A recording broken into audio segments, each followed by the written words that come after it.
और इस जन्म महोत्सव में इतना आनंद हुआ कि एक दिन एक महीने के बराबर हो। जिस दिन ठाकुर जी का जन्म महोत्सव मनाया जा रहा था, किसी को होश नहीं, किसी को चिंता नहीं, किसी को परवाह नहीं, किसी को पता ही नहीं चला वो एक दिन एक महीने के बराबर हो गया। मास दिवस कर दिवस भा मरम न जाना होय, रथ समेत रवि था केऊ निशा कवन विधि हो।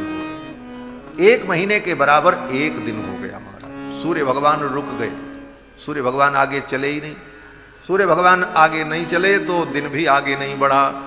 मास दिवस कर दिवस भा मरम न जाना कोई, रथ समेत रवि था केऊ निशा कवन विधि हो।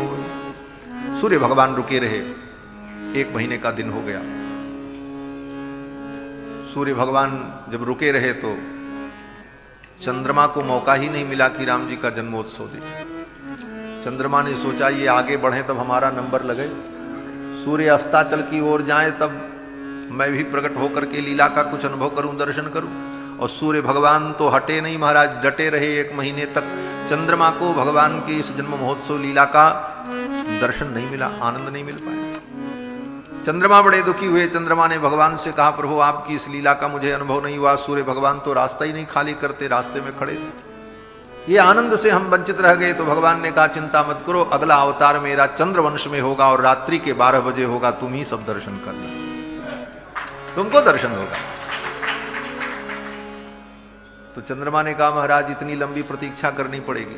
9 लाख वर्ष बाद, राम जी के अवतार के लगभग 9 लाख वर्ष बाद कृष्णावतार हुआ। चंद्रमा ने कहा, इतनी बड़ी दीर्घ काल की प्रतीक्षा कैसे सहन होगा, मेरे मन को संतोष नहीं होगा, मेरे मन को तोष नहीं होगा, मैं क्या करूं। तो भगवान ने कहा, अगर ऐसी बात है तो भले मैं सूर्य वंश में अवतार लिया हूं, मैं सूर्य कुल का बालक हूं, लेकिन मेरे नाम के आगे तुम्हारा नाम जुड़ जाएगा, लोग मुझे रामचंद्र कहेंगे। चंद्रमा को अपने नाम ही से जोड़ लिया था, चंद्रमा के संतोष के लिए, चंद्रमा को संतुष्ट करने के लिए। और उसे भी, चंद्रमा भी तो ठाकुर जी का ही है, ठाकुर जी का संबंधी है, साला है, सारे जगत का मामा, चंदा मामा। तो महाराज चंद्रमा की बात तो माननी ही थी, इसलिए चंद्रमा को भगवान ने अपने नाम से जोड़ लिया, रामचंद्र। बंधुओं, इस प्रकार ठाकुर जी का जन्म महोत्सव अयोध्या में मनाया गया, खूब आनंद हुआ। फिर तो श्री दशरथ जी महाराज ने गुरुदेव वशिष्ठ को बुलाया।